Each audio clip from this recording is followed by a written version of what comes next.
Doppelganger. Nunca tive realmente problemas com o local onde morávamos. Era uma área isolada, mas isso também significava que era fácil encontrar privacidade. Era um pequeno condado no leste do Tennessee, que tinha cerca de 100 casas. Éramos só eu e meus pais sozinhos nas montanhas. Mamãe havia se acostumado com a vida na montanha e nunca pensou muito em ir embora. Meu pai trabalhava como guarda florestal do condado e geralmente só chegava em casa por volta das 8 ou 9 da noite.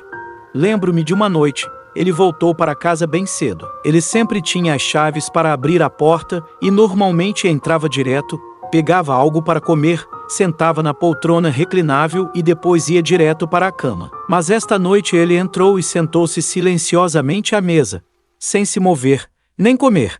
Ele apenas ficou lá sentado com a cabeça entre as mãos. Algo errado, pai? Eu perguntei a ele. Ele se virou para olhar para mim com um olhar sombrio de tristeza em seu rosto. Curiosamente, se contorcer rapidamente para uma expressão de preocupação. Mike está desaparecido da delegacia há quase 2 dias. Ninguém conseguiu localizá-lo e sua família está ficando inquieta. É difícil enfrentar uma esposa e filhos que pensam que acabaram de perder o marido e o pai. Isso é tudo, garoto, ele me disse, com um tom solene em sua voz. Mike foi seu parceiro nos últimos anos. Ele era um homem mais jovem, com talvez 30 anos de idade. Mamãe entrou e começou a conversar com papai enquanto eu voltava para a TV. Suas vozes falhavam de vez em quando, presumi que fosse devido à gravidade da situação.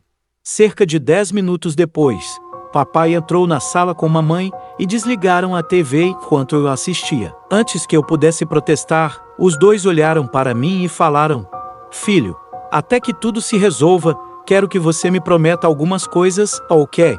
De agora em diante não abra a porta para ninguém. Eu e sua mãe temos as chaves e podemos entrar." Ele me disse, enquanto eu ouvia atentamente. "Não precisaremos bater ou ligar para você e se você ouvir alguma dessas coisas, simplesmente ignore e vá para o seu quarto. Você tem nossos números de celular, então, por favor, ligue-nos se precisar." Ele terminou. Balancei a cabeça, um pouco preocupado com as razões exatas para essas regras específicas, mas não era incomum que meus pais fossem ocasionalmente rígidos. Concordando com os termos deles, fui dormir. Eu estava nas férias de inverno da escola, então não tinha motivo para acordar cedo. Na manhã seguinte, levantei-me enquanto minha mãe se despedia de meu pai. Eles sempre se beijavam e diziam "eu te amo" antes de se separarem. Esta manhã, porém, parecia de alguma forma mais diferente do que o normal. Havia um grave sentimento de preocupação na voz de minha mãe. Quando se despediram, o dia estava bastante normal, até que chegou a hora de voltar para casa. Ele não usou as chaves como de costume. Ele apenas bateu. Quase não pensei que fosse ele até que me lembrei das luzes da caminhonete entrando pela janela. Pensei em brincar e abrir a porta com uma cara engraçado ou uma piada para cumprimentá-lo. Mas quando abri a porta, encontrei apenas um pai furioso. "Trey, qual foi a única regra simples que eu disse para você seguir?" Ele disse. Sua voz era severa e irritada. "Sinto muito, pai, eu só sabia que era o Senhor." Eu respondi. "Não, você não sabia. Você apenas pensou que era eu. Eu disse que entraria sozinho." Ele gritou para mim. Minha mãe entrou e pareceu tentar acalmá-lo. "Henry, ele está apenas confuso e tenho certeza que não cometerá o erro novamente. Vá com calma com ele." Minha mãe disse suavemente. O jantar foi tranquilo naquela noite. Entre papai ficando furioso comigo e mamãe tentando manter a paz, você poderia cortar a tensão com uma faca. Mamãe tentou quebrar o gelo. "Alguma atualização sobre Mike?" Ela perguntou. "Recebemos uma ligação esta manhã. Eles o encontraram perto do riacho de Airpoint." Ele disse, parecendo um tanto desesperado. "Bem, isso é ótimo. Tenho certeza que a família dele ficou aliviada." Mamãe disse a ele. Papai olhou para cima com lágrimas nos olhos. Demorou um pouco, mas eu e mamãe percebemos a gravidade da situação. Mamãe nunca perguntou se ele foi encontrado vivo e agora, de alguma forma, sabíamos que ela não precisava. "Olhem para mim, vocês dois." Papai disse com uma voz exigente. "Não sei se é uma pessoa ou uma coisa, mas neste momento esta montanha não é segura. Não consigo explicar os testemunhos e histórias que recebi sobre Mike. Mas sei que quem fez isto é inteligente. Ele nos contou.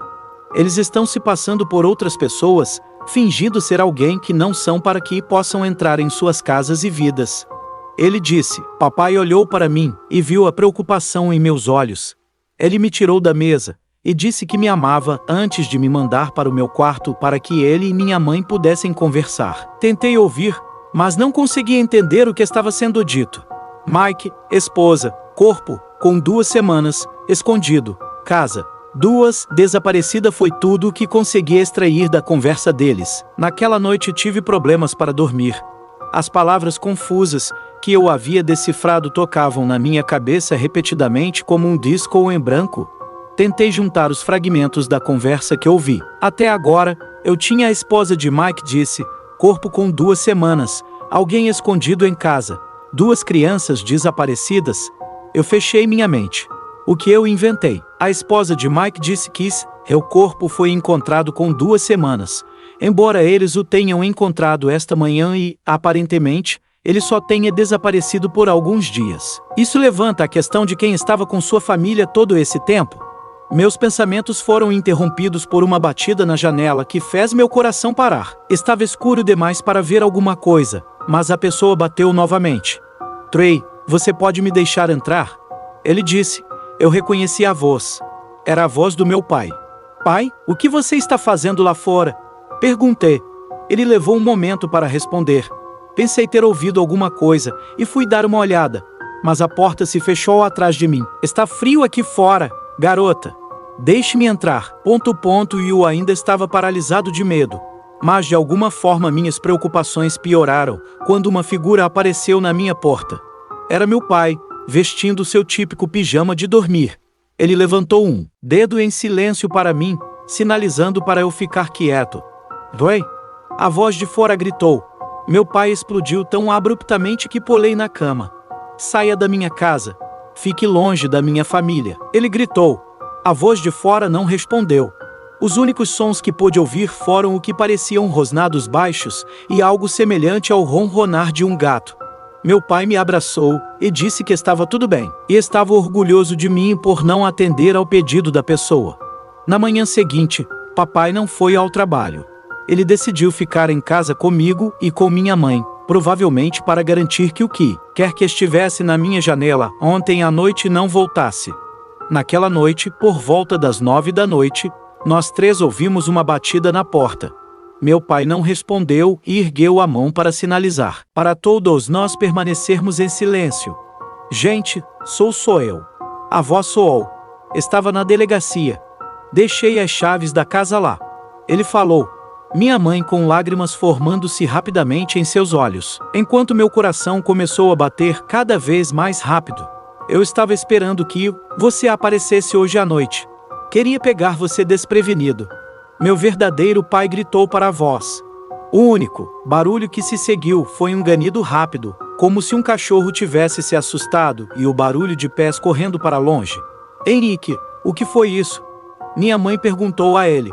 Meu pai manteve a cabeça baixa enquanto pensava em como responder. Não sei, Amanda.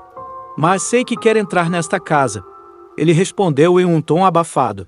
Papai pediu pelo rádio para vários de seus amigos oficiais irem até sua casa. Quando chegaram, descobriram que nossa caixa de correio estava em pedaços, nossa bandeira arrancada da casa e pequenos buracos cavados no quintal por toda parte. O que quer que estivesse à nossa porta deve ter feito birra depois que papai o mandou embora. Nós 3 saímos e papai concordou em tentar seguir o ser com seus amigos. Ele fez mamãe prometer que não abriria a porta como de costume. Enquanto nós 2 voltamos para dentro, fui direto para o meu quarto para me esconder debaixo do cobertor e rezar para não ouvir uma batida ou um chamado. Minha agradável surpresa, não o fiz. Cerca de 1 hora depois, papai nos ligou para dizer que estava voltando para casa e não encontraram nada. Presumi que mamãe ainda estivesse em choque, porque ela não respondeu, apenas balançou a cabeça. Papai chegou em casa e passou direto pela porta. Ele estava com medo de alguma coisa, mas também bravo. Trey, Amanda, quem deixou a porta destrancada? Ele gritou para nós. Mamãe tentou acalmá-lo. Querido, ninguém bateu ou tentou entrar. Fiquei vigiando a porta a noite toda. Ela assegurou a ele. Papai olhou em volta freneticamente. Henry, acho que você está paranoico. Estamos bem, e você também. Ela disse a ele. Os dois caminharam para seus quartos, enquanto eu voltava para o meu. Na manhã seguinte acordei e encontrei a casa vazia. Mamãe e papai não. Estavam no quarto deles. Vi a porta da frente aberta e presumi que eles estivessem do lado de fora. Eu senti um cheiro de alguma coisa. Era um cheiro vil e nojento. Estava vindo do quarto deles. Entrei e o aroma pútrido vinha de dentro do armário. Abri o armário e percebi o quão crucial foi nosso erro na noite passada. Eu vi o corpo da minha mãe. Um único corte no pescoço fez com que o sangue se espalhasse por todo o tapete. Eu chorei enquanto estava ali e caí de joelhos. Minha própria mãe, morta na minha frente. Ao olhar para o corpo dela, minha mente começou a incendiar-se, como se eu tivesse notado algo sem realmente perceber. Minha mãe não tinha uma verruga debaixo do olho. Na verdade, seus olhos estavam irregulares, com o olho esquerdo quase caído abaixo do nariz. Ela não tinha dentes, mas após uma inspeção mais aprofundada, não havia lugar para eles. Essa mulher ou coisa não era minha mãe. Quando esse pensamento passou pela minha cabeça, olhei para cima e vi meus pais invadirem a sala com a polícia. Eles se desculparam comigo enquanto me escoltavam para fora. Eles disseram que esperavam me pegar antes que eu acordasse. Mas a história que me contaram foi claramente uma história inventada para me proteger do que realmente aconteceu. Disseram-me que uma mulher estava tentando invadir nossa casa, depois que meu pai lhe deu uma multa que a deixou brava. Mas eu não estava acreditando. Eu sabia que essa coisa era capaz de muito mais do que apenas ser uma psicopata. Os psicopatas não manipulam vozes e rostos à vontade. O que quer que fosse essa coisa, estava morta. Isso é tudo que importa para mim. Enquanto caminhávamos até nosso carro para permitir que os investigadores continuassem, olhei para meu pai, que estava com o braço em volta de mim. Eu notei algo. Ele sempre teve cabelo preto.